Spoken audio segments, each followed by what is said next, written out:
Welcome, everyone, to Total Nonstop Impact Talk for Impact fans, featured right here on the TNI Network. This is Trent with my co-host, Jaybone and the Truck himself.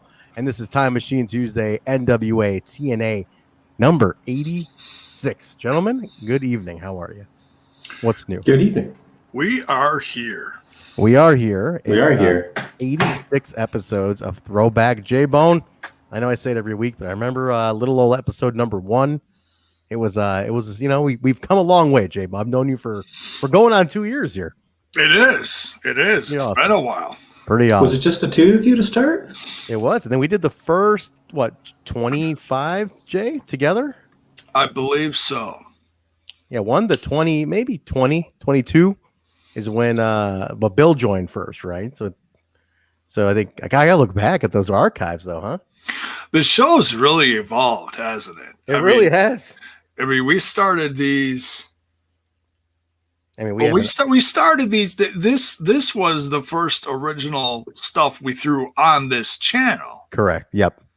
And then we moved the entire thing over here. Right. We were doing this as a way to, because Kyle had started this channel. Right. And then we had a couple little disjointed things, typical Kyle. And then we're like, we got to keep this channel alive. So we would do this.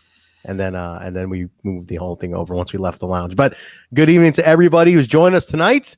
Appreciate you guys hanging out with us for Time Machine Tuesday. Hopefully you watched the episode on Discord. Chuck, how was the watch along tonight? You're on mute. You are absolutely on mute. You think that 18 months into a pandemic, I would know how to do a Zoom meeting by now. But it was good. First Evenite was there for the whole thing. Hopefully he's going to be in the chat because he's got some stories that I'm sure you're going to want to hear. I can't wait to hear his friendship with Johnny Fairplay. Oh man, I can't wait to hear. Evenite. I hope he's here. I'm looking forward to hopefully him popping in here. I got to say though, we had Chris Harris on this show about a year ago, and he talked about this whole thing.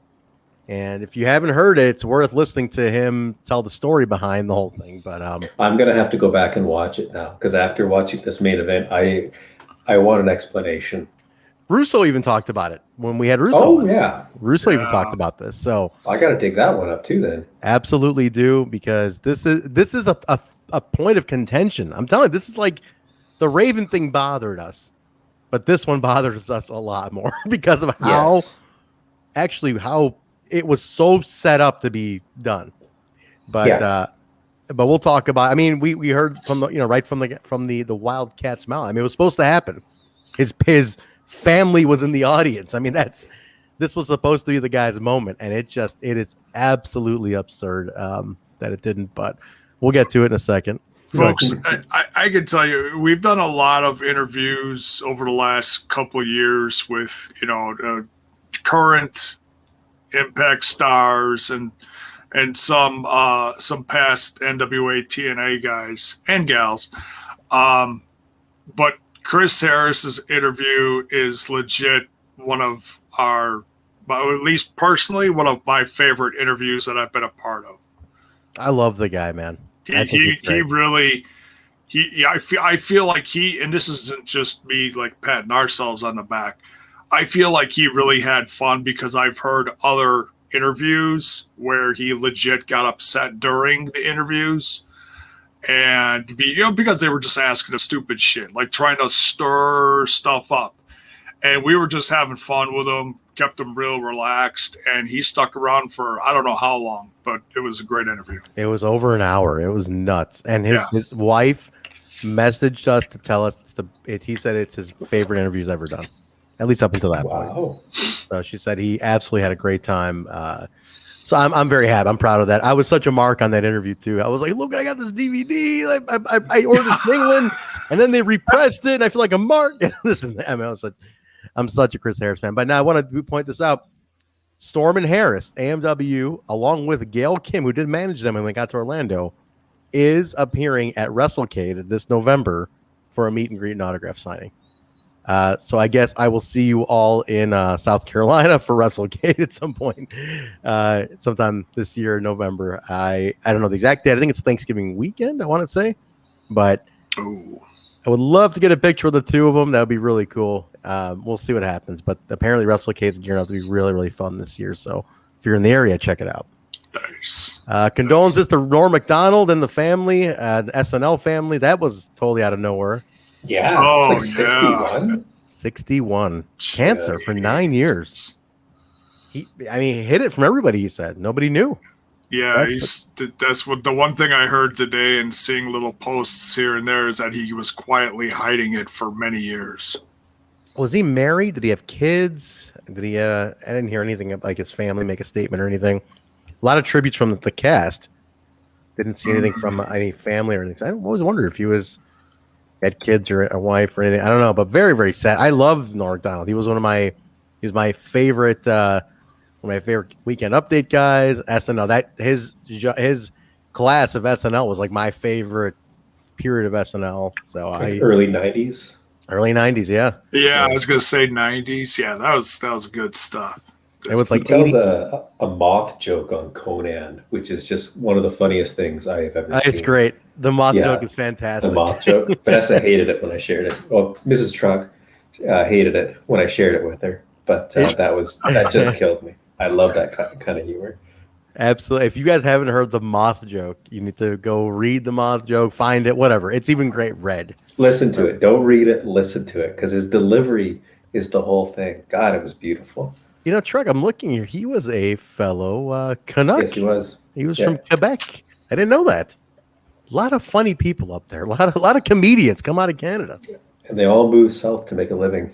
They do, which is sad. I mean, why not stay up there? Some do. They cut their teeth. You don't have as many options. The media landscape just isn't as diverse. Yeah. What was that show Fridays you guys used to have back in the 80s? I don't know if you watched Royal Canadian Air Force. Was it? I thought it was called Fridays. No, I'm thinking it was called Fridays. It was a skit show. Hang on, let me see. There have been a lot. Yeah, there are a lot of really good ones by Canadian comics. Fridays, here it was ABC. It was I loved it, man. It was, I think it aired. It was a Canadian show. It was ABC's attempt to go against SNL, but I thought it was based in Canada. Maybe I'm wrong. There's a really good Canadian one. I think they just finished. I think they just did the last season, called Baroness Von Sketch. Okay. If you like sketch comedy, check out Baroness Von Sketch. It's an all-female cast. It's an absolute fucking riot. Really? Yeah. Where can we find it? Good. You could probably find them all on YouTube, because it's a CBC show, so they're all going to be publicly available. So yeah, Baroness Von Sketch, SCTV. Yeah. Yeah. SCTV. Bill, what are you doing? Go to bed. You're supposed to be here. I'm here because you're supposed to be sleeping. No, Bill and Mark, both of these two are in the chat. Both told us they couldn't make it tonight due to other commitments. They're like, Bill's beat. Like the weekend call for the first time, the Road Warrior himself, Bill, he's the unofficial third Road Warrior, caught up with him. He was like, I gotta tap. I gotta rest. For once, I gotta sleep. He's tapping out. But Mark, on the other hand, has back to school has screwed Mark's personal life up completely. Totally screwed everything about his life up. So, but he doesn't mind. He's a good father. Hot wife, good kids. That's what he's got. He's got a great life. Hashtag Mark's hot wife. Mark's hot wife. Hot hashtag. All right. Well, listen, hope everybody's doing well in the chat there. Real quick announcement. The next 2 weeks, we will be off on Throwback. I will be traveling. I leave the following Wednesday, so I got to leave early, so I won't have time to do Throwback. So no Throwback next week, none the week after. I return that following Wednesday. So I didn't fire him. You didn't fire me from that. Just for those, late, because we never know who's going to watch this when, So yeah. Now heads up, the guys here are going to do something in place of this show. They'll think of something. Mark was already shooting ideas around. Truck was shooting ideas around. We got some ideas. They're going to fill the slot with something else, but I am not missing Throwbacks. I didn't say preemptive without me. I said don't do it without me. I want to be on here for all of them. So they'll do something else, fill the spot, and I'll be back in about 2 weeks after this. So, and real quick, big announcement to the Jaybone. You got the Patreon tiers set up. Can you pull that up real quick if you don't mind? Oh, sure. Big thanks to all the patrons. The Patreon stuff has been killing it. Family dinners, after darks. We started a new show. Mark and I did a hit and run. which is a 30-minute. Well, it turned to being like 60 minutes. Truck. How about that? Big It surprise. was over an hour. Was it an hour? It was over an hour. It's supposed to be a 30-minute hit and run, inspired by Jaybone, Jaybone's and lifestyle, the hit and run. I don't know what you're all referring to. And that is a true story. If you're a Patreon, you know that's a true story. Oh yeah, you sure do. We so originally the hit and run was Kyle's digest show, late night digest show, which did great. Lasted 2 episodes. He canceled himself. We picked it back up, resurrected the series. So it's I like this. Zach saying you should call yours, Jaybone, the Smash and Go. I like that. Smash and Go. That sounds like my old sex life in my 20s. My God, Jesus Christ! Oh, very nice. Okay, all right. Little too much information for me, but that's okay. Who's on this show tonight? Just real quick, I want to show the Patreon stuff. Then we'll get into the review. Jaybone. This is absolutely to upset all the people who are pissed off that we have a Patreon. That's what this is right here. Okay, so you want me to share the page on here? Yeah, go ahead, throw the page up. I just want to glance over it. We're gonna tweak. We are tweaking some tiers here. We're gonna add some more stuff. We're gonna move some stuff around. We're the director of authority, I should say, Truck here, has been very vocal about making sure we give the biggest bang for your buck when it comes to the Patreon. He's really been yelling at us a lot in our chats. I got to tell you guys this. I encourage. I'm very diplomatic. He is very diplomatic, but he's a great director of authority. You are an amazing director of authority. I'm glad to have you. So we got the different tiers. James, can you display all of them? We have more now. Look at all these fucking tiers. Well, they don't all fit. I mean, you can talk about each one, and then when you get to the last one, I'll scroll down. All right, here we go. I'm going to run through real quick. If you haven't joined, it's patreon.com/WeTalkImpact. $1, it's like here's $1. It's like we're like strippers on a pole. You're throwing $1 at us. $3 tier, get the hit and run. You get the Twitter. We're adding a Twitter follow back. Do that. So let us know if you join. Let us know what your Twitter handle is. Shout outs, undying love and gratitude. $5 tier is your bonus family dinner. Everything also included in the 3-in-1.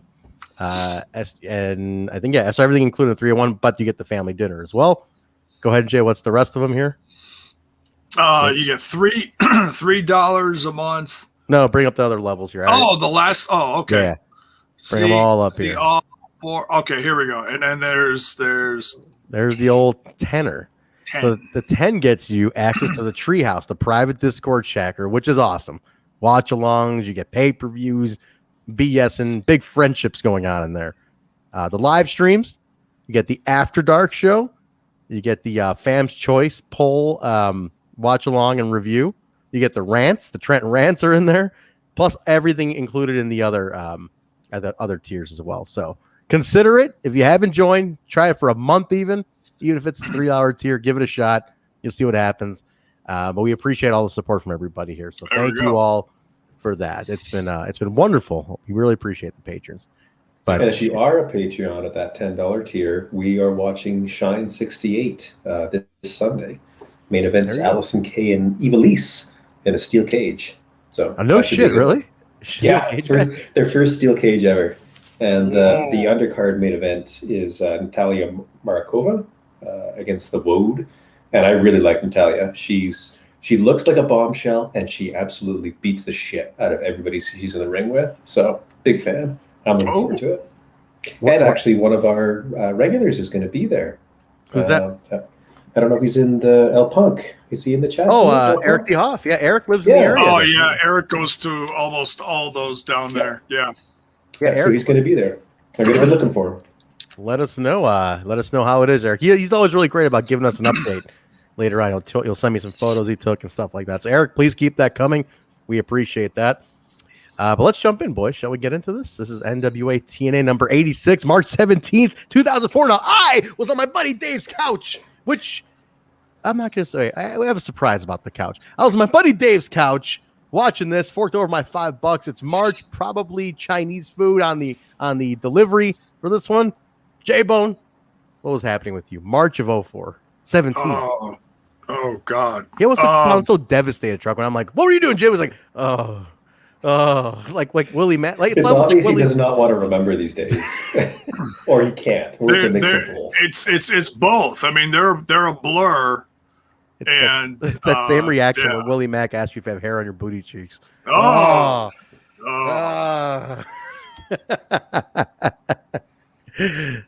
Anything, Same but Jaybone? different. Can you just lie to me?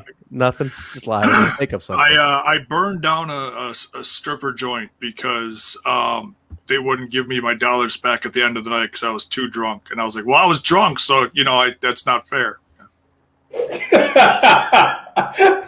I never thought of using that one before, Jay. I was drunk. I didn't mean to tip you all those dollars. I don't even You like weren't that you. good of a dancer. That's why I love Truck. That's why we keep him around. See, he laughs at all my really stupid shit.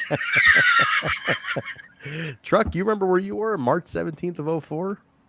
That would have been the end of my third year of my undergraduate, or getting close to it. So I was probably skipping sleep and prepping for exams and March is working a lot. Midterm. It's about midterms, right? March is midterm-ish, almost right before spring break. End of April would be the end of the winter term. So that's the end of the calendar year for like a course year. Gotcha. Is that a strong style T-shirt you're wearing there? What is that T-shirt? Sure it is. Yeah, I caught that logo. Very nice. Yeah, I really like this one. Very Sammy. It's hard to find wrestling stuff that is not black. Yeah, I know. I'm so sick of wearing black shirts. I don't want any more black shirts. I know. You took down all your wrestling stuff. I put it all away, because I'm studying in here now because I'm, working and teaching again, so I needed a space. Can't have all that shit on the walls. So sorry. You don't want to. No, that's fine. I'm just, I was like, hey, what happened? I agree. I was looking at my closet and I'm like, what's with all these fucking black T-shirts? I was telling, like with print on them. I was like, I told my mom the other day. I'm like, Mom, I really got to start wearing like plain shirts. I turned 40 in a month, Truck. I can't be walking around with T-shirts that say like, your ass better call hard as fuck, and your ass better call somebody. Like, what am I doing? What am I doing here, Truck? Or that Eddie Kingston shirt that I shared with you guys. My God. That is a crime. Whipper approved that. Delete your account. I saw the new Deonna Purrazzo shirt too. I was like, what are we doing here? Why are we making shirts that nobody can wear outside of a wrestling show? Yeah, I mean, I just like, why not make them cool? Apparently, I need to look at these. I just cool, saw like the new TNI merch we're gonna have. We're gonna have October. Absolutely, we're gonna have which you'll be able to wear everywhere. But people are gonna compliment you and they're gonna say that is such a cool design. Is there any updates on that Truck? No, our time slot is in mid-October, so it hasn't actually started yet. But we're coming slotted. Oh, okay. The guy's super busy. I was lucky to even get in.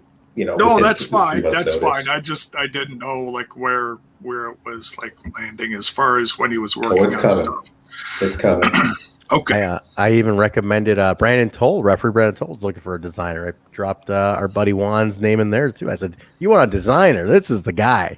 Because he actually makes shirts you can wear anywhere, man. Yes, they're cool. And that's the thing. So much of the merch that's available, you can wear it to a show, and that's it. And just wearing it on the street, walking to the coffee shop or something, I would never wear this. This looks horrible. Yeah, I've shifted over to a lot of more generalized T-shirts that are a little more acceptable publicly. Yes. But nothing that says hard as fuck. No, I will not be wearing a hard as fuck T-shirt. But all right, everybody, let's start this off. The bell is out. The cowbell is ready, and you guys, with all the Jeff Jarrett on this fucking show, my goodness, this cowbell is going to get it's going to be some whoppers here. All right, let's get going here, guys. We get a recap of 84, 85, the Harris hype, like the last couple episodes. Basically, they've made the Harris feel very important to me already, which I absolutely think is brilliant, which is something they don't do enough of nowadays, is make the challenger feel very important. Harris in this one felt very important, which I loved. And we start off right away with a match, X Division style, Kazarian versus Elix Skipper. So Skipper had been gone, right? This has been a bit since he's been back. A little bit. Kazarian was back gone for a few shows now. Yeah, Kazarian, this is the first one back for a while, I think. AJ? Yeah, Elix Skipper returned like a few weeks ago. Kazarian's been gone for a while. Kazarian came out to that music that so many people have come out to before, like the I think even like Abyss came out to it once, and so that's like that reuse. Like, okay, we need general rock, dark rock theme. Put it on this guy, and it's like that same music. And I wish, looking back at all 86, I wish I had been noting down when the like repeats of whose music was what, because I could have loved to list it out. How many people have used this music today? I was like, you break this shit. Some royalty-free fee. It's all it is, picked up at a gas station. It's like Cracker Barrel or something. So they sell the story that Kaz was really out to prove why he wasn't on team, or why that he should have been picked for Team NWA. Pissed off about that. I know it was a solid match. Really, just solid. Nothing too crazy. But Frankie wins with a tights roll up, and then afterwards attacks Elix. And then during the match, TNA even notes that like Triple X is back and talking. I thought Triple X was going to run out here at this point because he kept selling the fact that like Triple X is talking again and talking again. They don't do anything, but Jerry Lynn comes out and fends off Kaz. So any thoughts on this? Any feedback? I mean, nothing too crazy, but I don't know, Jay? It's annoying when you're doing like the finish and the ref is literally inches away from where he was pulling the tights, and it's like I don't even remember like who the ref was, but it's just one of those things where it happened so fast, but the ref was right there. Yeah. And when he sits, when he's up to like ring the bell, boom, like his hands on the tights right there. It's like, yeah, weird.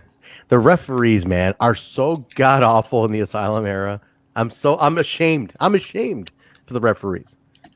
Truck, anything of note on this one? I didn't catch that. What you talked about with the tights thing, Jay. But anything you catch here, Truck? Anything? The tights thing, yeah, because it was, he's right next to it. How are you not noticing this? You're just choosing not to acknowledge it. I thought it was a fine match. There were some clunky bits off the start. I wasn't sure if just have these guys not worked together that much, or is there confusion over who's supposed to be calling things?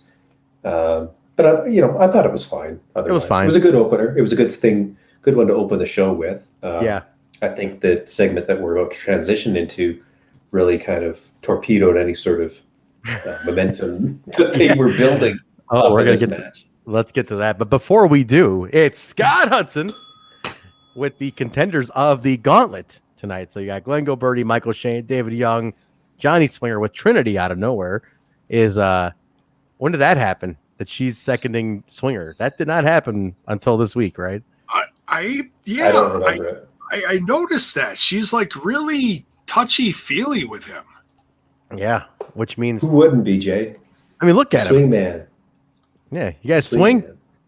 Well, I'm just saying, if I was Swinger, I wouldn't mind, but I was just surprised. I was like, wait a minute. You guys swing? Mark, go to bed. Mark is still in the chat. Mark's still in the chat? What are you doing here? Go to bed, Mark. Did Mark didn't even watch the episode? That's what. You didn't even watch the episode. Why are you watching the review? You're spoiling it. You're spoiling the episode for yourself, man. No spoilers. Congratulations, Mark. You played yourself. from the show for 15 years ago. No spoilers. He's right though. They had nothing to do with. I mean, Trinity is such a lost character at this point that I'm like, man, they have really written her into the ground. Like, just go with Swinger now. Now it's not a bad. They don't have anybody for her to wrestle. That's the thing. So, there's nobody to wrestle, and she's a worker. Intergender wasn't a thing at this time.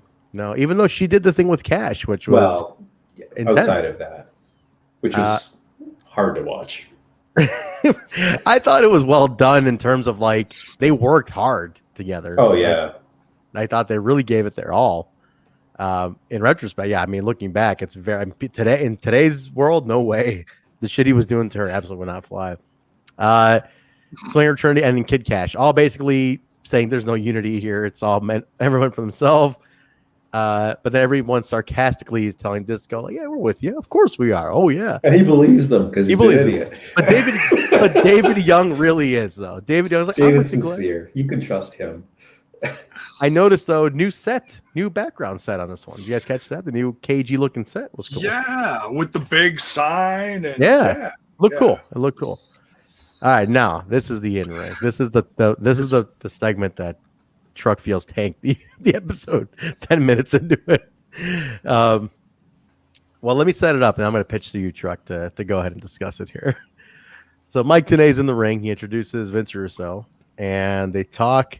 Vince Russo comes in. They talk to Chris Harris's match, and he says, "I hope Chris Harris wins."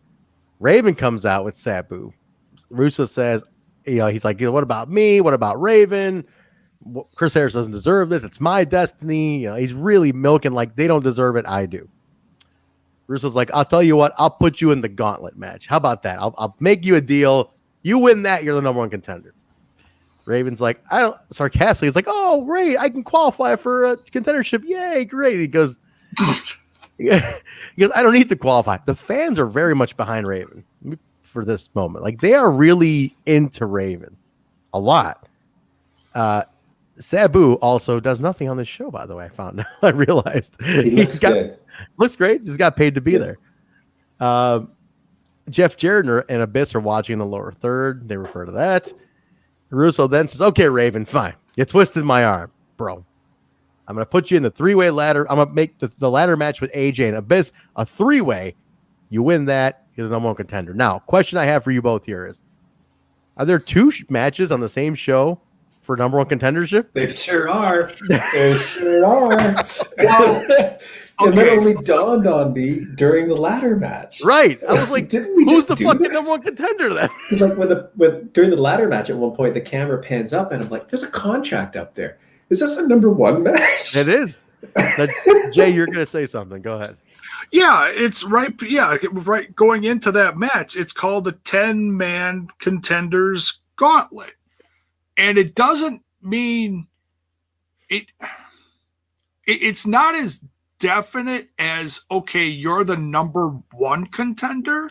You're a contender. But you are a contender, which means you get I know. You get an opportunity down the road.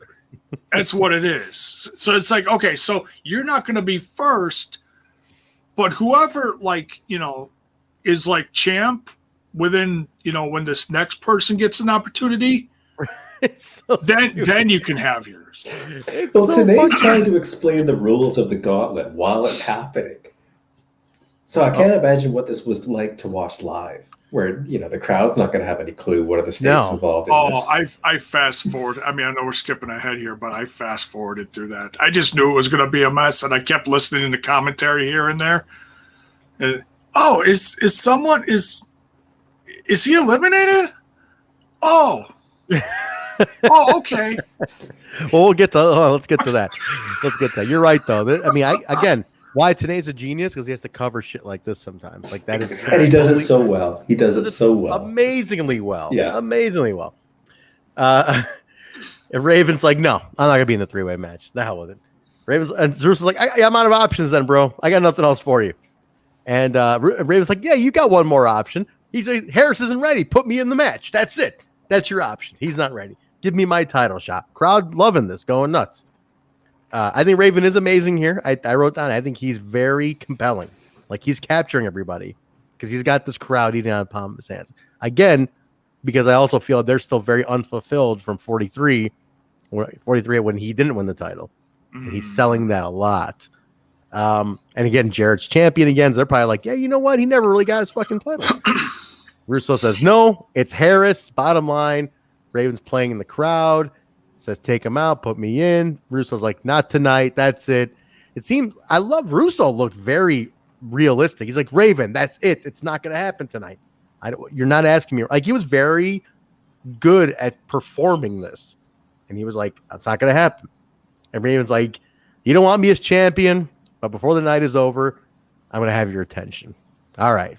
Truck, thoughts on this? Why did this tank the show for you at 10 minutes into it? It didn't tank the show because I did like, the beginning there when Raven falls on his knees and he's sarcastic saying, oh, thank you so much for putting me in this gauntlet. I appreciate this. Oh, my time is here finally.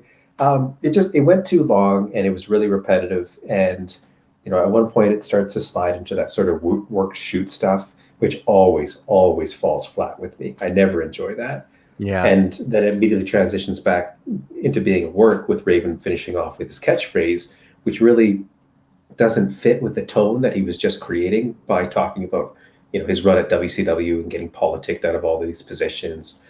And yeah, it wasn't bad. It just went on too long. And I think you can say that a lot of the segments at this point, that if they were shortened by just like a minute or two, they would have been a lot stronger. But, if you go back and you re-listen to it, Raven repeats the exact same lines several times throughout the promo.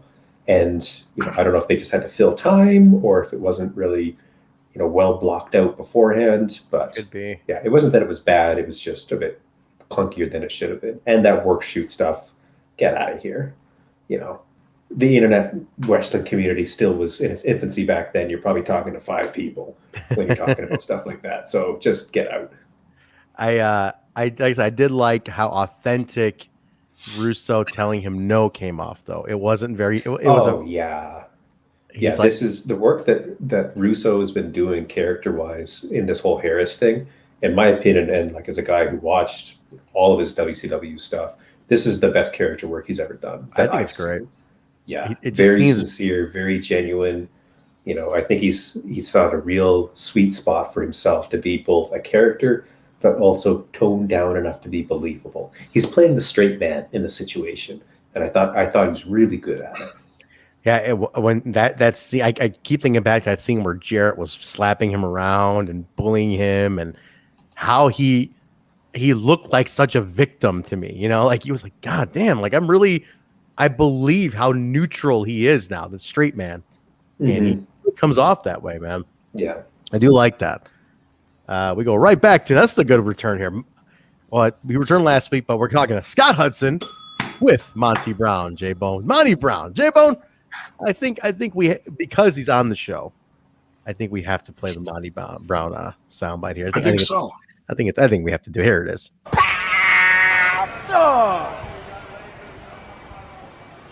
Period.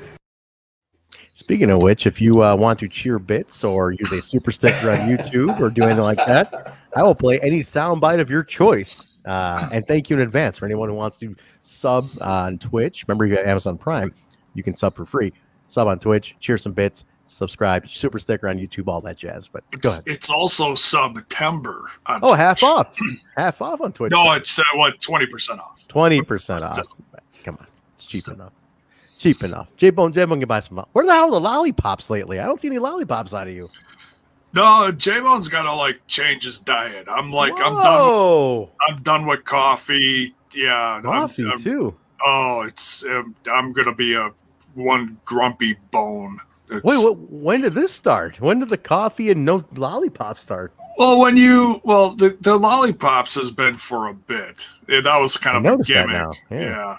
But coffee is like, wake up, take medication, have a cup of coffee. Now it's wake up, take medication, sit around, sigh loudly. Wait, when did you stop with everything though? Well, that I kind of decided that today because the heartburn, like you deal with gastritis and heartburn long enough, and you just finally, fine, I'll give this up. Fine, I'll give that up. Okay, but I'm not giving this up. Fine, I'll give that up too. Fuck. Poor guy, Jim. I'm sorry to hear that. So, pathetic. Sorry. Did you try that? Chicken and rice. What are you doing? Ooh. Chicken and rice, healthy stuff. Chicken and rice. That's going to be about it. That or chicken soup. No sodium. Wow. Toast with butter. Lots of water. Just boring as fuck. What happened to this guy? Water's delicious, Jay. Water's great. Water's fantastic. Delicious. It does. No. I'll tell you what you do. You get like a nice jug with a good filter, and you keep that in the fridge. And you get some nice cucumber, and you put some cucumber slices in there, and that's the water you have. I'm going to change your life here, Jay. Yeah, that's the water you have. Don't get this plastic bottle shit. Yeah, don't drink that plastic bottle stuff because you're going to taste the plastic, and that's gross. You get this nice bit of jug with the filter. I can't fit. How do I? No. The cucumber goes into the jug. And then how do I fit the cucumber in the? He's hopeless. Truck. Look at this guy. He's lost. No, the cucumber thing is good, Jay.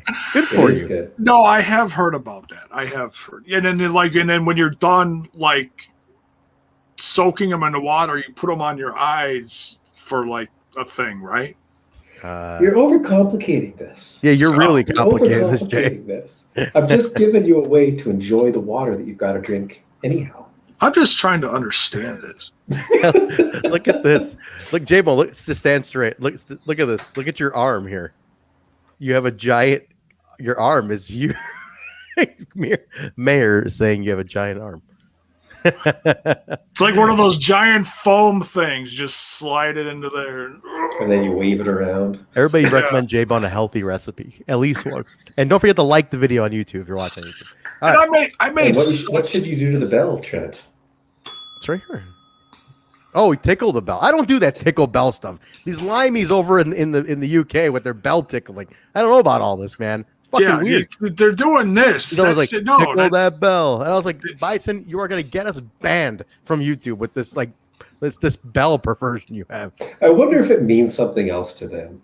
He always does it like with like a wink, like, don't forget to tickle that bell, mate. And I'm like, what are you saying? Is this what you do? Like, is this a Friday night thing? Like, hello, love, let me tickle your bell, huh? You know, like fancy, I tickle your bell, hey, love. You know, is that something you do at the pub in England? I don't know, but he's always like, huh? Let me fancy a tickle your bell, love. I don't know, man. It's fucked up, Jaybone. You're producing him tomorrow. I'm gonna have to go back and watch some old Benny Hill episodes. I do like the glasses pull, like the let me look at this a little bit closer here. The old man glasses pull down. I grew up on a lot of Benny Hill. That explains so much, Jaybone. If you wonder where the perversions came from at a young age. Take it easy, Harry. Take it easy, Jay. That's enough. That's enough. All right, listen, Monty Brown says the clowns don't run this place. I do. He was great. He was fantastic here. He was mocking the clown. Let's go in chicken hunt. He's like, no, let me go chicken hunt. This is my house. And I was like, this guy, he is phenomenal. I love Monty Brown. See, and I only got so far into the episode last week, and I wasn't going to be here, and I ran out of time. So I made the cover what it was. Had I realized just like 10, 15 minutes later at the end of the episode that Monty Brown was going to show up, he would have been the cover. So, like, you know, I'm listening to the review, and I'm like, wait, who showed up? Oh, shit. Apparently I missed that. Son of a bitch. Last week's. I mean, yeah. Brown's great. Weird thing though, he did that promo for Lance Archer, that only aired on social media like a year ago. Remember this? He like unearthed himself, did a promo for Lance Archer, putting him over against for his TNT title match against Brody. I think at the time, I want to say, I don't know. I don't really. I'm just shooting in the dark here, but. Yeah, he did a promo for Lance. Everybody's like, "Oh my god!" Like they found him. He's coming back, and nothing. It's been like radio silence since out of nowhere. I don't know, man. He did trademark his name though for merch and stuff, so that means something. To what degree, I don't know, but I have a feeling we're gonna. I don't know if it's gonna be like a pro wrestling tease thing. Might as well. I don't know if it's a Hall of Fame thing. I don't know. Might as well, man. Put it up. Make the tease story. Can't hurt. So he just talks about that, what he's doing here. And then it goes to the match. Monty Brown versus Chris Vaughn of Black Shirt Security. God. The shot of Brown just looking across the ring at Chris Vaughn at the beginning of the match. Truck, I don't know if you noticed this, but it just looked like he was going, it was going to look like, what the fuck is this? I just want to kill this guy. Like, that's it. It was such a great like look across the ring. I was like, man, this is hilarious. Johnny Fairplay is at ringside, front row with his paparazzi posse, and definitely not paid to be there. Those are his real friends. Real friends. Those are his both girlfriends. He was RVD before RVD with two chicks on his arm. Yeah, a guy with hair like that, I believe it. Yeah, absolutely. Hey, he was on Survivor, man. Hit show, #1 show. That's true. And there's people who will just pay attention to guys like that just because they were on a hit show. Brown does the pounce, but that's not the finish. He does a power bomb the finisher. The pounce period is not the finisher. The Alpha Bomb. Alpha Bomb. The Alpha Bomb. Post-match beatdown, Heavy D rescues Vaughn. I don't know. I mean, just a squash, I guess, Truck, just to get Brown back in. I don't think it was a squash because Chris, got some stuff in and, tried to put Monty, on the back foot and find a way to get an advantage over this guy. So I actually enjoyed it, even though, obviously, as soon as I saw him comes out, yeah, Chris is losing here. This isn't going to turn out well for him. But it was, a decent enough match. I don't think Sabonite's in the chat. I haven't seen his name. But apparently Chris was super over with the ladies in the audience. And they were very upset when he lost. Yeah, they went nuts. And if you were watching the show and you listened, at several points throughout, a Chris chant starts. Really? So, yeah, the guy was over with the people who were there. I want to say, Jay, didn't Sabonite tell us that Vaughn, he was local, right? Like something, it was something like they liked. He was a local kid. Oh yeah. When if you listen to his entrance, when he comes out there and he jumps on the ropes and he's yelling at the crowd, there is it's just like impregnated women everywhere. The whole front row, boom, pregnant. Even the dude with the mullet. Oh, the guy in the kisser? Oh, man. I was thinking of Jaybone the whole time. Let me hear talk. Oh, my God. Let me talk to you, Jay. that mullet is hairdo of the entire flipping episode. He's been growing that his entire life. No, he's been growing that since episode 1. Now he's on 86 weeks of mullet. It's great. But it's like Joe Dirt with like a little inflated here. Yeah. But he had that big old Gene Simmons face, and I'm like, Jaybone, I guarantee Jaybone's going to have this in his notes. Kiss guy in the front row. Oh, yeah. Well, that's the thing. This crowd felt different. I mean, there was a little bit of ICP stuff. Very little. Very, very little. But some of the regulars that are typically in the front row right behind the ring, they weren't there tonight. So it felt almost like a fresh crowd. Like it was a hot crowd too, though. Yeah, they certainly weren't dead. It took them a little bit to get going, but they were good. They were good. It just was a little weird. My theory in that is that you maybe had some of the people who, I mean, it's 86 weeks. You're almost at 2 years here, right? Who maybe year one, quote unquote, grew up with Harris at the asylum, who watched that whole rise from year one. Started hearing, oh man, he's going to be in the main event tonight. I'll go out on Wednesday and watch. They were cheap tickets. Remember, they're $10, $15. It was nothing. So maybe it was one of those things where they were like, I want to go see this. Maybe it's some people coming back to see Harris. Clearly, it was a draw. The house was hot. Unfortunately, what happens later, we'll talk about. But Scott Hudson with AJ Styles' bell is really getting the workout today. With AJ Styles talking about the Abyss match. And then Hudson asked him about Chris Harris and Raven. AJ's like, whatever. I'm the guy. Now, I don't care about, I don't think they deserve it either, but I'm focused on me. And Scott asks, have you spoken to Russo? And he's like, no, and I don't plan to. So that's pretty much wrapping that part up. And then we go to Shane Douglas and James Storm, which I thought was a good match to have because, Because Harris beats Douglas last week.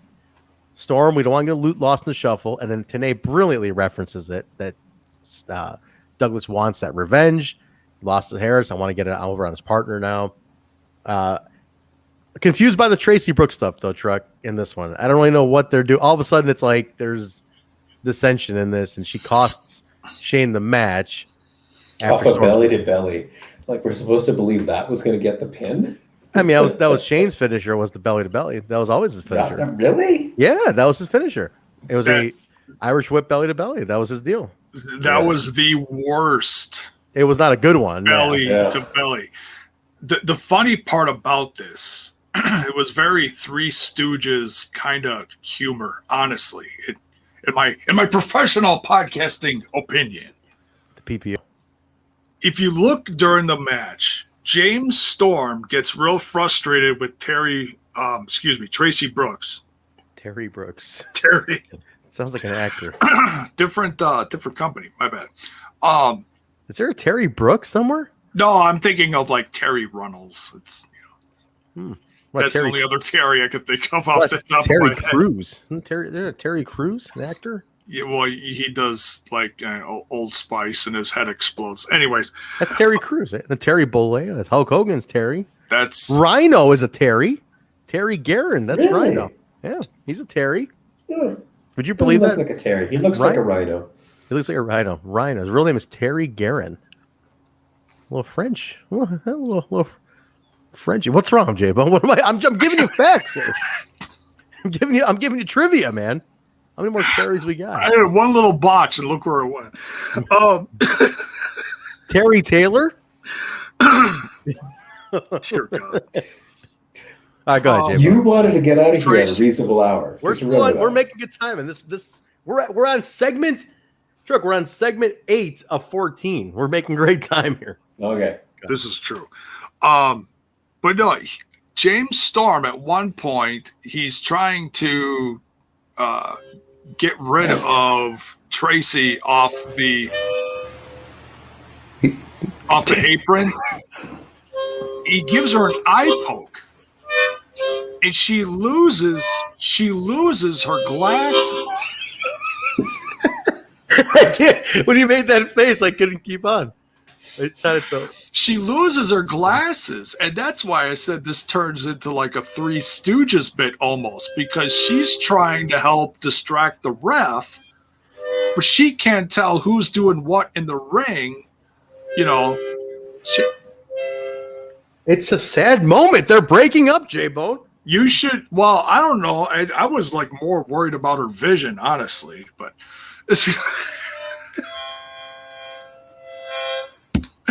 Honestly, it's more the side affair thing is coming to the light of day. Yes. And that's so we get that. We get that whole deal, right? But I'm still confused on all right, so Storm wins, and then Douglas is yelling at Traci. Michael Shane comes out, gets between them, and calms Douglas down. He's like, I'm sorry. Now, it's weird. They always almost hinted like Douglas and Traci are the ones fooling around. It's always been like they've been pecking, and she's all rubbing up on him. Shane just happens to be like the friend. She's like, go out to the ring with him. He just holds her hand. They walk out to the ring. And all of a sudden, is it like, is it the third wheel situation where he's like, he's been jealous the whole time. I've loved you the whole time. He's treated you like shit, clearly. I wouldn't do that to you. Right. I would just botch sliding into her DMs. Slide into her DMs. Slide into her MySpace messages. Let me be in your top 8, baby. Come on. You guys ever hear the Jimmy Jacobs song, Lacey, his single that he put out around this time? It's no. Jimmy Jacobs put out 3 singles in his career, in his music career. The first one was Lacey. It was part of a storyline in Ring of Honor. He was in love with this girl Lacey, who was it did show up in TNA too. Hakeem, if you're in the chat, was she Rain? I believe was she Rain in TNA? Lacey shows up, but Lacey and Jimmy, he was like. I was gonna say Lacey Von Erich. No. Lacey was a valet in Ring of Honor, but Jimmy's professing his love to her. There's a single called I think it's called Lacey, but one of the lines in Lacey is, "Put me in your top 8 when you MySpace me." It's like, Lacey, put me in your top 8 when you MySpace me. Jimmy Jacobs.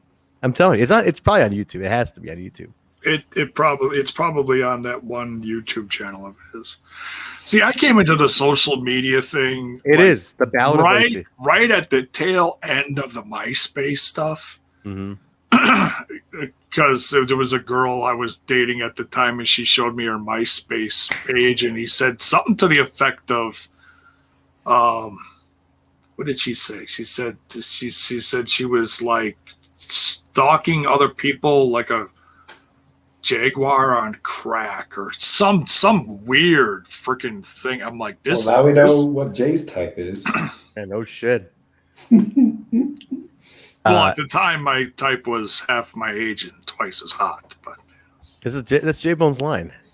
Was it? Yeah, half my age and twice as hot, right? Yeah, you perv. It's Sick son of a bitch. It's the Kid Rock song. That was my divorce anthem. The Ballad of Lacey is on YouTube. It's worth a watch. It's great. It's amazing. I highly recommend you listen to it. Jimmy Jacobs, the head writer at Impact Wrestling right now, has long ago Lacey, and he performed it live once at 115 Bourbon Street at the Mike Bennett's bachelor party show that Ring of Honor did. Oh my god, it was great. Wait, I got a story. Chuck, I don't think I ever told you guys a story. So Mike Bennett, they were doing a Mike Bennett's bachelor party. It was just a wild variety show, Ring of Honor show. It was fucking wild, and it was in Chicago, and at Bourbon Street, Jaybone, where you've been, right? And I remember Truth Martini hits me up, and I read everything Truth says in his voice. If anybody's familiar with Truth Martini's voice, it sounds like this. And if I want to do something, I'm going to do it like this. You know, he's a very, very. He's like a. I don't know. Like it's like a porn director or something. I don't know. It's like a smooth pimp version of James Mitchell. Yeah, there you go. So he sends me a message at 4:00. It's a Thursday night show. Sends me a message at 4 p.m. and he's like, "Hey Trent, listen, I need a couple of broads. If you got a couple of broads, you can bring them to Bourbon Street. I wanted to dance on Mike. I'll pay him like $50-$100 a piece. You know, what can you do for me? Can you find me a couple of chicks?" And I was like, "It's 4:00 on a Thursday. What do you like? What am I supposed to like? Am I supposed to call friends of mine or like my girl? Like, hey, listen, do you want to make a quick $100? Like, do you want to just grind on Mike Bennett? Like, who the fuck is Mike Bennett? Like, right?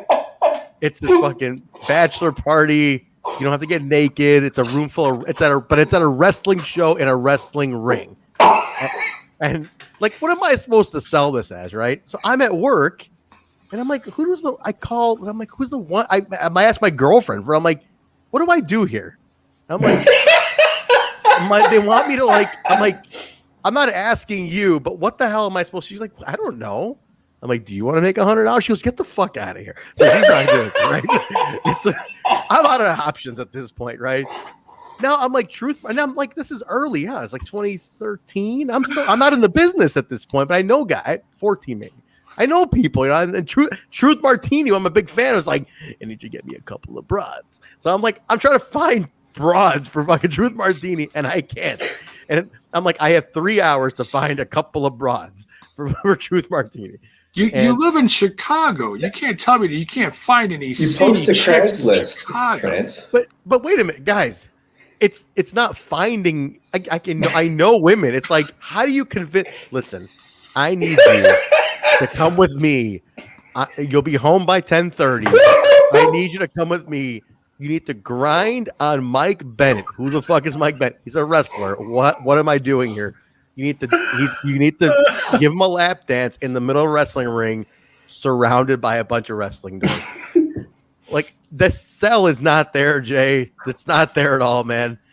So I get to the venue and I'm sheepish because I don't have chicks. So I go in, I try to sneak in, you know, I try to like not let Truth see me here. And he's messaging me like, hey, any word on the chicks, you know? And I'm like, what am I supposed to tell this guy? So I'm like, still working on it. The key word here, Trent, upsell. You lie to whoever you can find and tell them like a higher number so that at least you get them in the door for the event, right? And then when it's like, okay, well, was I going to get paid for that? Oh yeah, here's $50. Oh, Trent told me, so at least you know it's covered. You know, you can deal with the upset chicky poos later. It was 4:00 on a Thursday, man. Like even if I could convince anybody, it wouldn't happen for like that right away. Anyway, I get there, and after the show's over, they found some. They went to a local strip joint and got some, and that's what they should have done to begin with. But I go to Truth. I'm like, hey, listen, I'm sorry I couldn't make it work. He goes, hey, listen, I'm in Chicago. Trent's a rock star. I figure, hey, who else better to ask? You know, I figured you had a couple of broads laying around you at all times, like a harem. And I was like, yeah, but you know, I gave him the night off because I was coming to fucking Mike Bennett's bachelor party. Truth. Sorry about that, pal. So, hey, don't worry about it. You want to take a picture or something? Or let's remember the fucking night. And I said, all right, let's do it. So we did that. Mike Bennett's bachelor party. It's on DVD. It's on Honor Club. Worth a watch. It is ridiculous.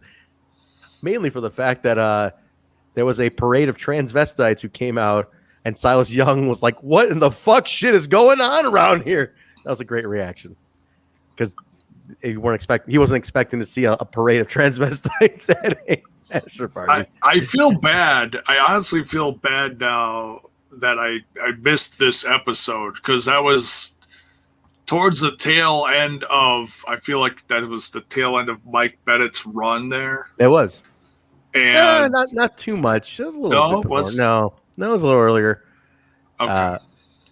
But it also included Davey Richards humping a turnbuckle. So if that doesn't sell you guys, I don't know what does. And he was one of my favorites back then. And then Eddie Edwards, Mr. Impact, Eddie Edwards and Davey Richards performing a simulated Eiffel Tower in the middle of a match. If you don't know what that is, definitely Google it, not on your work computers. Let's keep going here. Oh God! Great sidebar. Mark, you better be at this thing next week. Oh wait, 2 weeks off. Never mind. We are in the gauntlet now. Here we go. The gauntlet. Oh no, wait. Scott Hudson with Jeff Jarrett and Abyss, and they're talking about the title picture and what's going to happen. Just kind of selling the title. Goldilocks. No! Wait. Before Goldilocks, you have to rewatch this. Okay. You have to rewatch this. Just turn the volume off. Okay. Cover up 2/3 of the screen and just look at Abyss on the left side of the screen. Oh, wait. Wow. Why?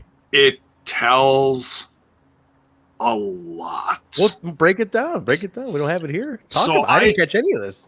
Because I was like, okay, so Abyss is behind Jarrett.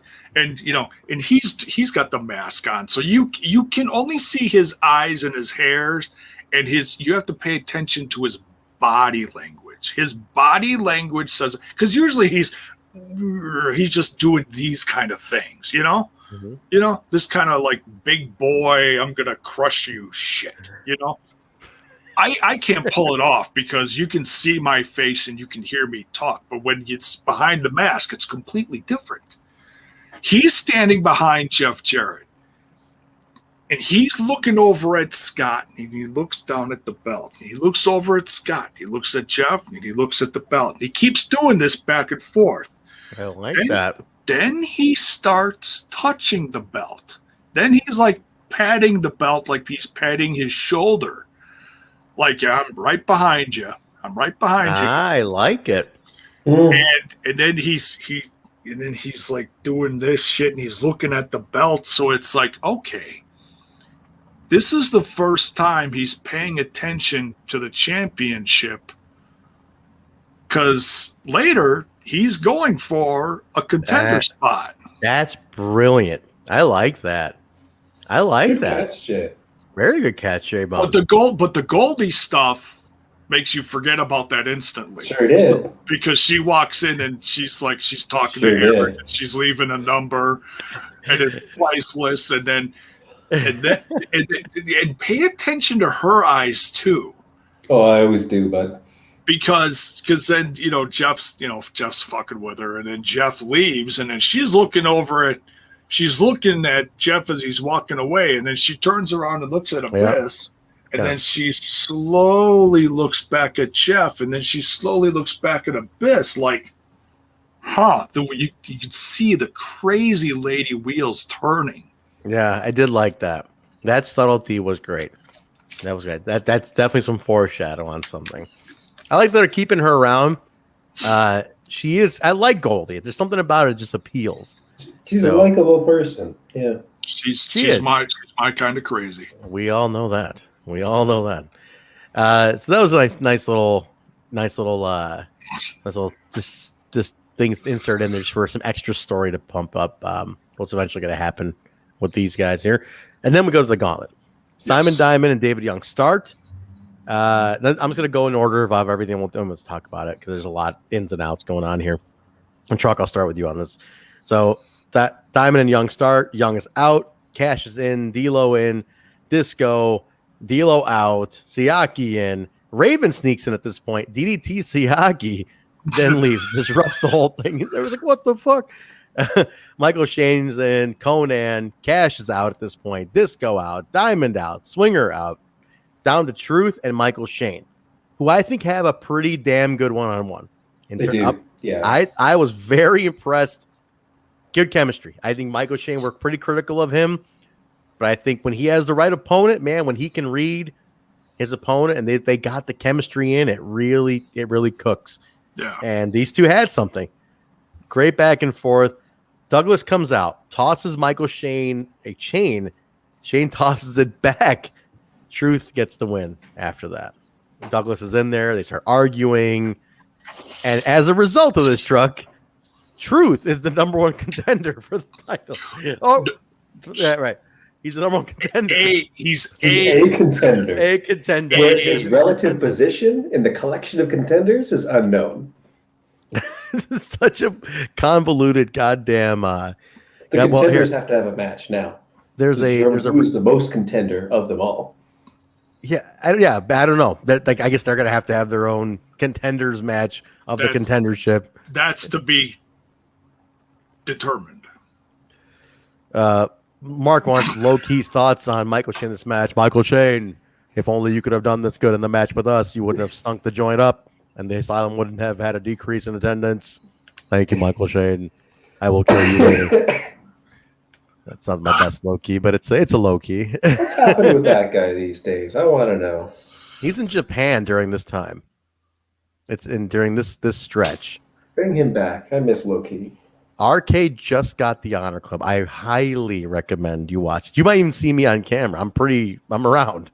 I'm around the perimeter there. He doesn't have any broads with him. That's no way broads. to be able to tell.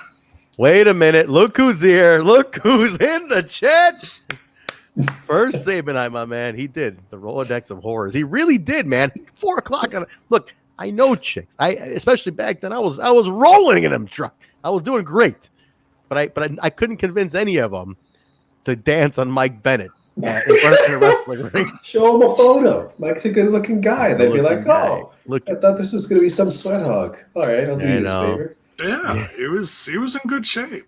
It's a great. I highly recommend people watch the Mike Bennett Bachelor Party. It is fucking bizarro world. And then there's 2 shows. There's the Mike Bennett Bachelor Party and Truth Martini's Night of Hoopla. Both are unauthorized Ring of Honor shows, and they're both just buck wild. We could maybe stream those, Truck. I think Bill has the Honor Club. We gotta stream those. Do. Yeah. You do too. Let's put them on. Let's put them in the treehouse. They are worth a watch, man. Really I've got to see this. Yeah, let's definitely organize this. All right. So there's a contender. Truth is a contender. Now, prediction here. Do they clean this up maybe in the week or two? Like explaining exactly where Truth falls as opposed to where, later on the result falls. Like, I don't know. Not a chance. Not a chance that they touch it. Are they just going to start firing people at the NWA champ? I guess, one after another. Like, I guess Truth is first. You got the thing first. Right here, you go first.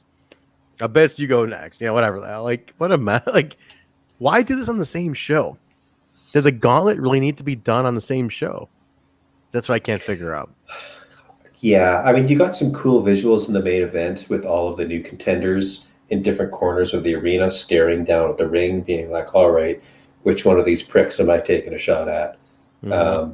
And that was, I thought, a neat visual. And during the Gauntlet, TNA did try and talk about how, we're not just looking at the winner here, we're looking at the order of eliminations, because Russo is going to use this to build his power rankings. Whether or not that actually goes anywhere, we've got to wait until next week to see. But I thought that was kind of interesting to build some sort of narrative framework that's going to explain why in the coming weeks some guys get a shot at Jarrett and some guys are, further back in the pack. And it goes to when were they eliminated in this Gauntlet. But what I heard there was a company about 15 years later that actually started doing that ranking. It's exactly what I thought of, Jay. When TNA started explaining this, like, oh, welcome to TNA where wins and losses matter. Oh, God. Better put it up on the screen. 4-0. And speaking of that, Trent's going to be on that other little podcast tomorrow night. Aren't you, Trent? Oh shit. Jay, but can I reschedule that, please? I'm so sorry. I agreed to go to a White Sox game tomorrow. My first baseball game of the year. I'm so sorry. He's big leaguing you, Jay. He's big. I leaguing promise. you. No, I do owe Jay's listeners an appearance on Smash. What time are you going to be? I might, depending on how long the game goes. Maybe I'll catch you. He's gonna cry, Trent. Look at him. I know. He's Jay, gonna cry. Jay, can you tell your listeners I will be on in 2 weeks? Yeah. All right, thank you. There's a bell for you. Sorry. Sorry. I apologize. You know what's funny, Jay? When my buddy texted me 2 days ago, he was like, hey, White Sox game, who's in? I'm like, you know what? I've been to a game all week or all year. I'm like, all right. And I kept thinking, do I have anything going on Wednesday? Like, Nicole's working. She's not around. Okay. Not doing that. I'm like, no, I'm free. No music sub. I'm good. I'm good on Wednesday. Then I'm like, put me down. I'll be in. And then I get reminded. I'm sorry, Jaybone. I apologize. It's okay. I apologize. 2 weeks. You'll make it up to me. Oh no, you're gonna be gone. 2 weeks, I'll make it up to you. Jay, I just want to remind you once again that Trent's never given me that phone call. So I called you, Truck. I'm not buying this bullshit anymore. I called you live on the air. 9 minutes. 9 minutes out of 600. So in dog that's years. what you're gonna get, Jay. You're gonna get 9 minutes out of 600. In Twitch years. I've actually gotten like 2 years out of him. I'm doing pretty good. He's doing all right. He's doing all right. Truck, in 9 minutes in Twitch years is like, it's astronomical. Ask Impact. When you get when you get back from Mexico, Yeah. we'll hook up. Jaybone, if I buy you a lucha mask, will you let me off the hook of watching AEW? If I just give you a lucha mask? You do know I plan on buying a shit ton of lucha masks if I can find them in Mexico. If you find me a Pentagon or Phoenix, I'll think about it. You got it, pal. You got it, my man. I'm on it. I plan on coming back with a suitcase full. I'm not going to display them because it's more the thrill of just buying it at the in Mexico. Manny Bones needs I love Shark Boy on him, but he needs a change up. All right, you got it. We'll work on it. I'll see what I can do. Here. All right, we go to Don West, black on black, looking sleek, looking jacked. Russo and Raven are in the back arguing about what just happened. Raven says, all right, I'll leave, but I'm not leaving because of you. I'm leaving on my own. And Sabu just kind of follows him. Sabu, who got paid to do nothing on this episode, which is great. And then we go to the ladder match, Abyss versus AJ. And my notes literally say, wait, is this for a number one contendership? That's what my notes say on this. Match was unreal. I think these two have some of the greatest chemistry I've ever seen in professional wrestling, hands down. It's a contract on a pull without the pull. Without the pull. Let me just stop there. From a match perspective, I think this was a phenomenal match of just pure action back and forth. Anybody, Truck, they disagreements, I don't know. No, how could you disagree with that? Unbelievable. There's several points AJ took bumps that I thought, okay, that's the end. He's done. We're finished here. And then he gets up and he keeps going. And oh my God. It's amazing how safe of a worker AJ is because he's never been hurt. I can't remember a time. And Jay, you can tell me if in WWE if he's been hurt. But from what I knowledge, he never gets hurt. I don't think so. He certainly has been banged up. That he's probably been hurt, but he's not been injured. Yeah. He was thrown off a roof by the Undertaker. That's pretty devastating, and he was back the next day. So Sabanite is saying this is a top 3 Asylum match. Can you believe that? I don't doubt it. This is a phenomenal fucking match. On top of which, what the main event I think is a great match too. So I guess this is a really good episode, man. It's a really good show. Yeah. Even the Gauntlet was fun.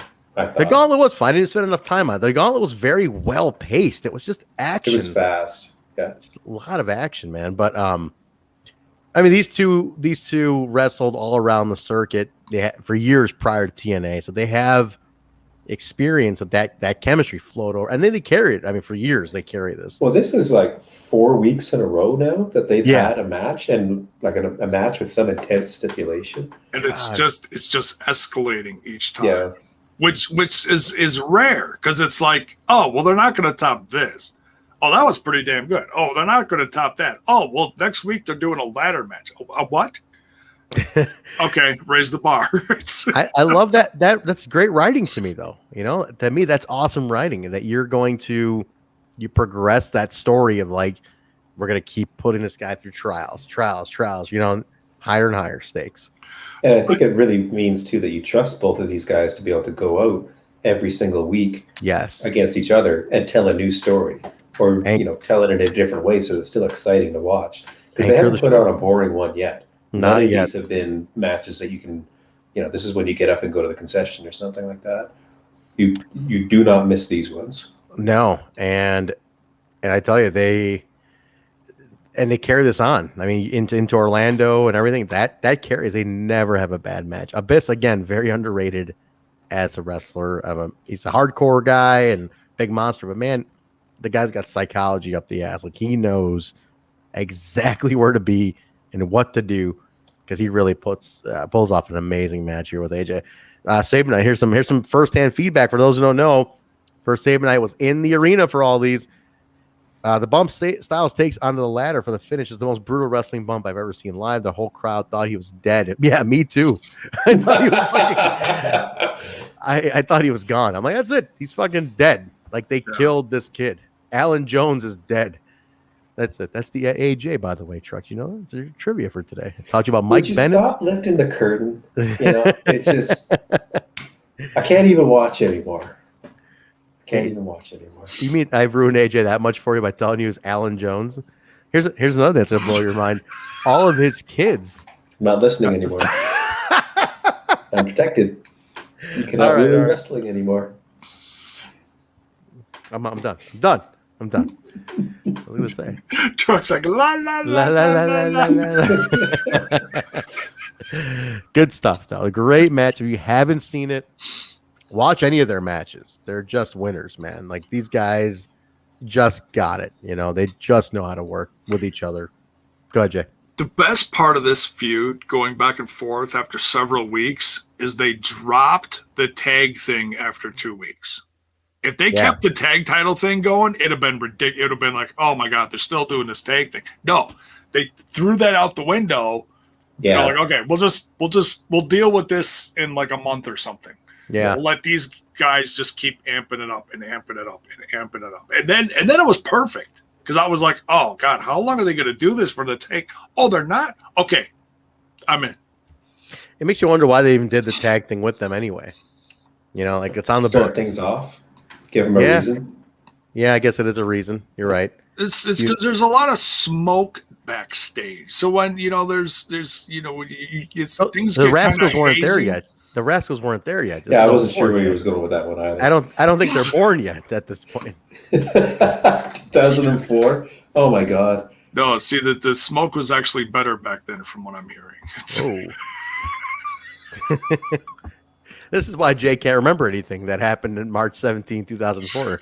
This is why he's always so confused about what's going on. I had one really bad summer with it in the 90s, and it messed my brain up for life. That's it. That's the Jaybone we got today. That's it. Because that one summer in the 90s, that's what happened to you? Yep. This is it? Jesus. Jiminy Christmas. That guy. Is that actually his yearbook photo? I've never got to ask. It is, right, Jay? That is junior year Bone. Junior Bone. Wow. What year that is a confident young man. Or is it? Is Is it sophomore? Is it 89, Jay? What year? It's sophomore or junior. Yeah, it's either 89 or 90. One of the two. Yeah. One more look for the people in the back. Jiminy Christmas. Screenshot it. It'll last longer. The hair was coming in nicely. Yeah, look at this hair. I mean, I got one more Jiminy Christmas. Look at the hair. Jiminy Christmas. However, around the same time, I'm one to talk.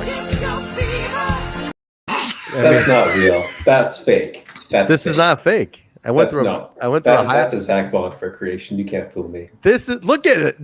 Look at this closer. Look at it. Look at that. You see this shit? This is who I am. This is back when, Trent was just, he didn't do, unsober type things, but he stuck his, doing the early band stuff, he'd accidentally stick his finger in the socket. Sure. Let's go with that, Jay. Let's go with that one. I tried. So great match. Now Abyss wins by a Raven distraction of AJ. That's where that spot happens. Abyss pulls down the contract, and he's yelling and off camera. Do I have your attention now, Russo? Do I have your attention? I like that it's off camera. It makes it feel more real. Yes. Russo's out. He's pissed off. Raven's a champ. I think we get a little bit. We go back to TNA and West for a little. Well, we get the video package at this point. We cut right back to Raven and AJ arguing outside about Raven costing. AJ is completely fine. Like, he should be dead. Yeah, he should be dead. He should be dead, but he's I feel good, man. Totally healthy. Totally healthy, but and pissed the fuck off at Raven. Yeah. So this is kind of good because you can take Raven into a few different directions while you do title stuff over here, because he didn't earn. He's messing with a bunch of people on this episode. So set him up for some feuds here, because he didn't really technically earn a title shot, so he's not going to get one. But keep him busy with all these people he screwed tonight, So we'll see where that goes with Raven. I'm interested. I do like what Raven's going on. I just want to see it done right. You could keep AJ with Raven now for a month. I'm good. Absolutely. And I think they might. I think that's where we're going here. So, all right, now the meat on the bone, Jaybone? The meat on the bone here, not that meat. The title match, the main event, NWA World title. Evening. This is it. Jeff Jarrett defending the title against Chris Harris. My notes literally say this: Chris's mother, sister, and brother are ringside. How the fuck does he not win this? That is such a dick thing to do. That is such a dick thing to do. Yeah. You tell mom to come out from Louisville for this. Yeah. And she's like, why did I drive 4 hours for this? Yeah. You lost. But even without talking to or having that interview with Harris, you would have to think, just watching that they had been told, this is happening. You should show up. Please come. And plans must have changed so last second, because that is such a dick thing to do. Put them in the front row and watch. Yeah. It really killed me, because I knew what was happening, and I saw mom, sister, brother, and I'm like, no, don't tell me you did this. Now, I heard a rumor. This is just a rumor. When Moose was set to beat Austin Aries at Slam 18, I want to say it was Slam 18. Yes. And then they changed it last minute. He actually canceled his mother and brother being there. He told them not to come because as a result of that. So that was another. I mean, we found from Harris it was last minute. I mean, I'm talking like day of, which really fucking sucks, because that's shitty. And they did this again with Bobby Roode and Kurt Angle at Bound for Glory 2011 as well. A day of change. Now, in retrospect, did it work out for Roode later on to turn heel and do it that way? Absolutely. Became Robert Roode. Great run. Great TNA champion run. However, when you have primed a fucking crowd to this degree, I'm talking like you have edged this crowd, man, and then you just blue ball them on something like this, especially Chris Harris, who is like homegrown guy. They literally watched the kid grow over 2 years. Yeah. Well, it's two factors. It's number, like what you just said. It's Chris Harris, homegrown talent, over like Rover, and the guy that's pulling all the strings. One of the most controversial guys in the business comes back. Oh, he's a babyface now? What the fuck? Oh, we're supposed to like him now? Yeah. I can guarantee you not everybody's liking him. But he's doing all these things, which seems a little sneaky and divisive, but it's still, he's trying to go by the straight and narrow and do things. How does he say it? By the book. By the book.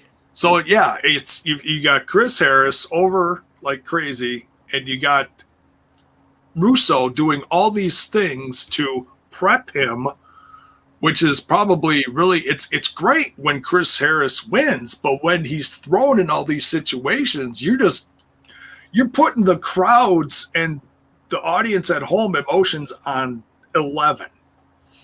So, Even me watching this today, knowing where it went, I was hook, line, and sinker on it. I was like, come on. Oh, yeah. Like, it got me. Yeah. And it got me because it's an incredible fucking match. Like this, I absolutely think Chris Harris was amazing here. I mean, for a guy to break in, be a tag team guy, go back solo and just nail it. Now, credit to Jarrett. You need it takes two to tango. Jarrett's great psychology. He knows where to be. He knows how to make his guy look good. No question. I did love Jarrett. I did love Jarrett arguing with Mama Wildcat at ringside, or now like kind of taunting her. That was great. But the match is fantastic. I want to just spend a minute on this. Just a match as a standalone match from an action standpoint. Anybody in the chat too, if you guys watch it, I don't know. I have nothing bad to say from an action standpoint on this. And this is what I want to lead this to, though. Saban Knight's reaction. Jarrett kicking out of everything and no selling everything that had happened towards the end. Man, that was frustrating beyond belief. That's what I get pissed off at. Like, fucking Harris threw the kitchen sink at him, Truck. Like, Storm literally. got in there, too. Gave him a super kick, kicked out of that as well. Everything. Yeah. Everything what Jarrett did was great up until the sequences at the end where you completely cut this guy's balls off. Yes. And I'm like, if viewers at home lost count, Jarrett kicked out of 4 finishers God. and a chair shot to the head. Oh my God. I've never seen that before. And the super kick. Goldberg went down to a taser. Jarrett wouldn't have sold the taser. And then Storm super kick. Storm comes in and super kicks him. Almost kicks out of that too. Kicks out of it, and Raven pulls the ref out on the 3, and Jeff Jarrett wins it with a guitar shot. Yeah, multiple ref bumps, multiple run-ins. You know, Jeff doing that stupid kick-out thing where he just raises one arm. I hate that. Fucking hate that. 1, 2. Yeah, I can't believe anybody ever told him that's a good thing. That's a good idea. You should keep doing that. It looks so dumb, and it ruins it out for everybody. Because if this is enough to break a pin, why does anybody pop their hips to actually kick? Right. Why kick it's so out? Dumb. Why are you kicking out? Yeah. I always hated their arm. It's because of that heat. And I know because it looks so weak. It's pissing us off, and it's pissing us off 20 years later. We're talking about it. Yeah. I just was like, come on with this. We're talking about it because it's obviously dumb. You know, it obviously doesn't work with the rules of the universe that you've told me about already. Yeah. Because if this is enough, why doesn't everybody do that? Yeah. Now, I wrote down here, if you see that when that 3 happens, there's a portion of Jarrett fans here, but it sucked the air out of the entire room. Yes, it did. It really. Now, I want to ask Sabanite, did this kill the room at being there, and did this take away from the following week's draw? Because I have to imagine if you came in for Harris and this didn't deliver, you're like, fuck this shit. I'm taking a break. But we have a comment here from Sabanite again. I always used to laugh about how the heel section threw trash in the ring when Jarrett beat Raven. And then this happened, and I understood it was the worst. Absolutely terrible shit. I just looked at the room was just dead. It was just like, what? You did what? And it was such a lame, bullshit, stereotypical Jarrett finish, too. Like, I know. There was nothing unique or interesting about it. It was just the same sort of...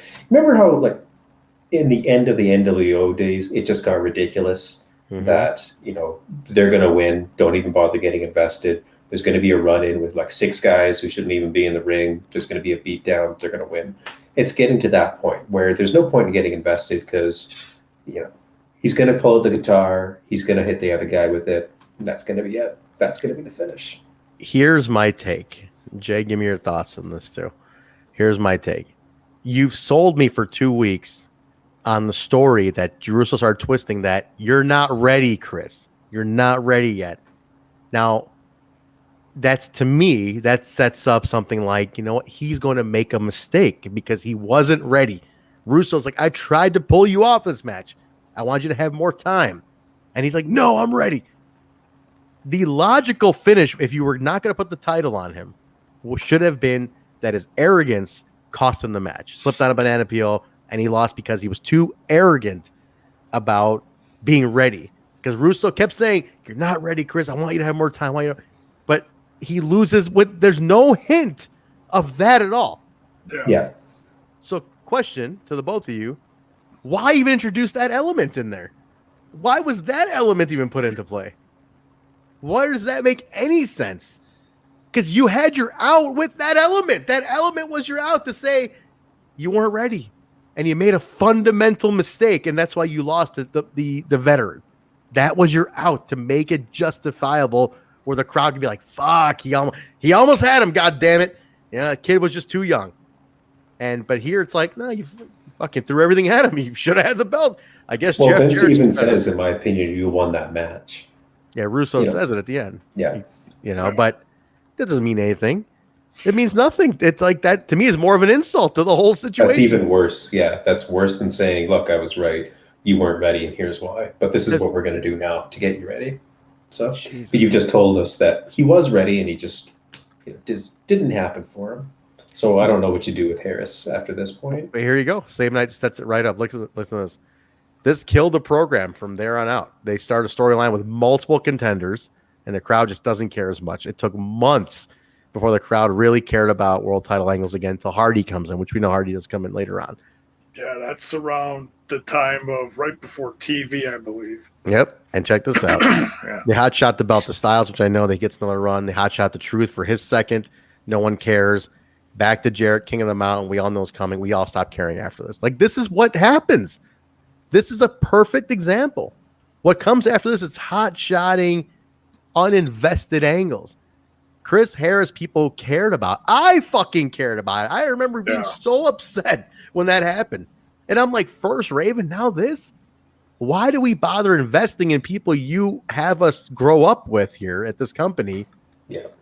If you're not going to ever deliver on anything, and then to hot shot the Styles and Truth, like what the hell? What for? What you could have made a new guy here, and I don't know. And I think this was the perception that started with TNA. This is what it started happening. Planet Jarrett, man, that's what happened, and that really fucking sucks. That really fucking sucks. I think Chris Harris's career trajectory could have been so different if they had this taken place. Yeah, my only argument for not doing it is to, like, I suppose it depends on when James was going to be ready again, because now you got to get back into the swing of the tag team thing again. That would have been my only, like, okay, well, we're not doing this because, like, big picture wise, like, obviously the crowd was behind him. I think he was ready, but big picture wise, it's like, all right, well, then what does James do? Yeah. I mean, but a good writer can find something. Find something then. Get creative. Yeah, that's your job. Yeah. I always. Harris was one of the first guys, like first TNA guys, right? Is that accurate? He is. So this would have been an opportunity for you to transition the belt from established guy to this is somebody new that we've built and you bought into. Doing something new and exciting here. What better perception to show your fans? Like, look at this. We build stars. We build a 6-week program, a 7-week program, and look what you got. 7 weeks of TV led to this payoff for you. A guy you watch from episode 1, and look where he is now. You'd be like, fuck. Yeah. Who's the next guy? I'd be wondering immediately, like, oh my God, maybe they'll do something with David Young. I don't know. Who's the next guy? Like, it was around this time that I quit watching wrestling altogether. And that was one of the reasons why. That it's the same guys at the top of the card from really at this point, year to year. The finishes are usually the same. Bullshit, man. Why would I get invested? What's this the point? Could have been a really interesting opportunity for them to go, let's go all in. We've built this guy. Obviously, the crowd is behind him. I can't imagine that place would have exploded if you had one. Just gone nuclear. Now look at this now. Check this out. They do it. Yeah, I like this. Saving that was front row Bill before front row Bill.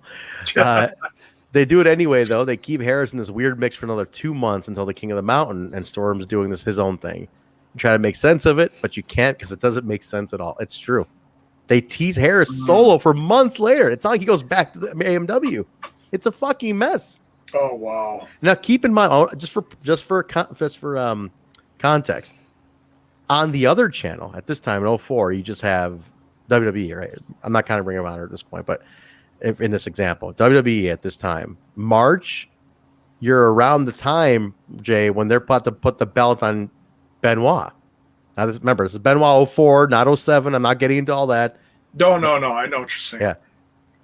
You're putting the belt on Benoit, and do you remember the reaction to that? Because it was like, oh my God, you guys had this guy beat fucking Triple H, this underdog guy who nobody fucking took a chance on and did this, and he's the underdog, the homegrown-ish type of guy is now the champ.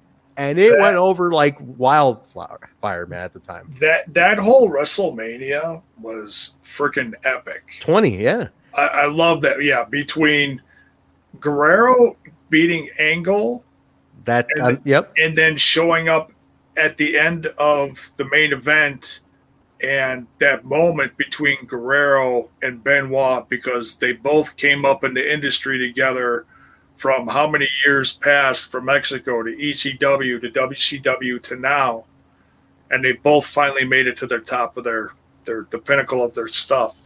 And that is still, I mean, controversy aside, that is still one of my favorite moments as a wrestling fan in my entire life. It's great. And that went over because of that homegrown-ish feel that the underdogs got the top spot.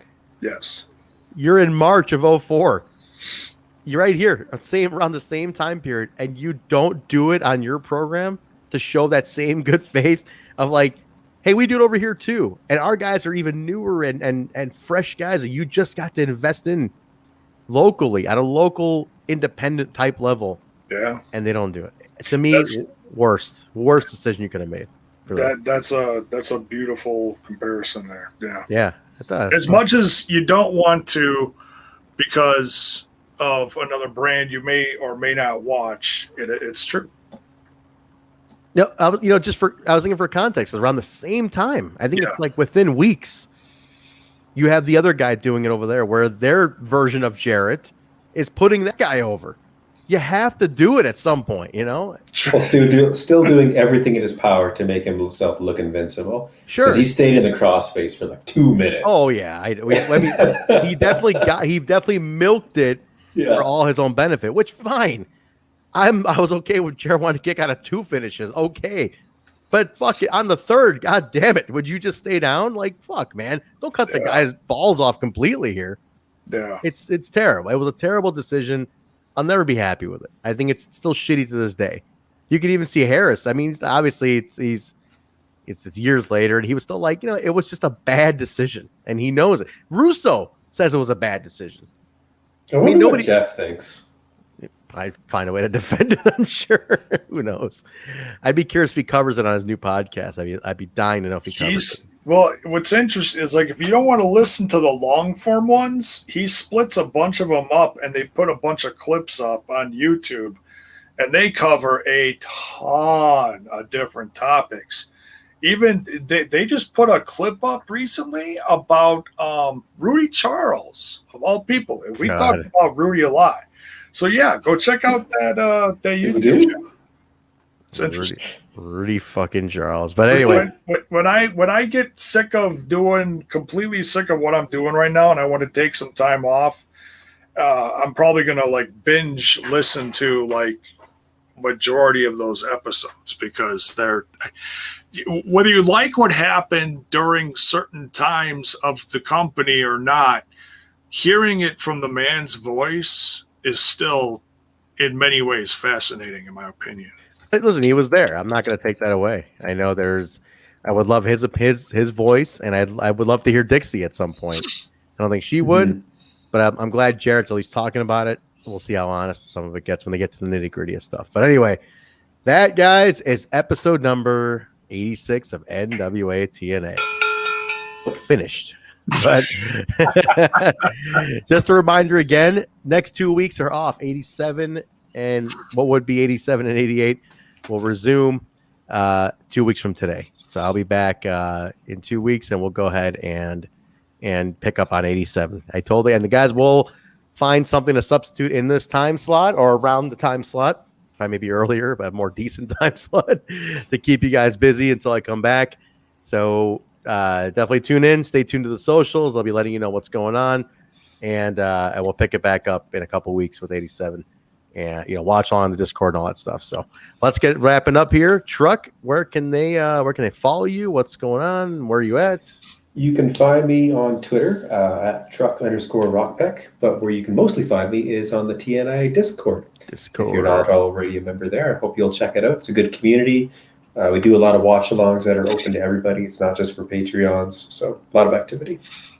Yep, check out the Discord, guys. The link's in the bio, on description below, I should say. It's a great community that's been built, and Truck's been a huge part of that. So please jump in there. You can meet a lot of like-minded Impact fans. It's really, honestly, I think we've built a great community that it's a place to gather for Impact fans. So come on. Yeah, and it's not just that. Great thing is it's not. It's like, well, how many things are you really going to talk about Impact Wrestling? That's the thing. It's not all Impact Wrestling. Granted, that's like a great base for the Discord. But there's people that talk about WWE on the WWE channel. We talk about Ring of Honor stuff, some New Japan, AEW, and then, other off wrestling topics like sports, miscellaneous. You can promote your own stuff, food, pets, you name it. We have a ton of rooms. What's that, Drew? Bread. There's a bread channel. That might come. Craving a good sourdough, Truck. I'm telling you, man, you might have to ship me one of your homemade loaves. But Jaybone, where can they follow you, man? It's got to be grilled sourdough. That's what releases the sourness. Go ahead, Jay. Because then it's grilling in the grease of everything you're cooking. Anyways, you can find me over at that other little podcast called Smash This Podcast, where we're smashing all things wrestling. Trent was supposed to be on tomorrow night. I'm sorry. He's stiffing me for it. It's not even a Cubs game. Exactly. It's not even. It's a White Sox game. I'm a White Sox fan. What side of town do you live on? I live on the Cubs side of town. Sox. Oh. No, I live on the Cubs side of town. But your building's gonna burn to the ground. I haven't been to a game. Going with some of the guys. What the hell? No, that's fine. When you get back in town from your Mexico excursion, we'll figure something out. I will get you on some AEW episodes. Yes, actually, not 2. I was gonna say 2 weeks from today. No, 3 weeks from today. I'll miss the next 2 episodes. Sorry. So next 2 weeks I'll be out on Tuesdays. Yeah. So I'll be back in 3 weeks from today. I'm sorry about that. But Jay, I'll make it up to you that week. I'll come home straight from Mexico that Wednesday, and I'll be right on with you that night. Okay. And can't wait to get that lucha mask. I'll be completely useless, but what the hell? You know Brian Cage. He's there. You know Penta. Fucking Brian Cage. Man, that's another little topic to talk about on your Wednesday show, Jaybone.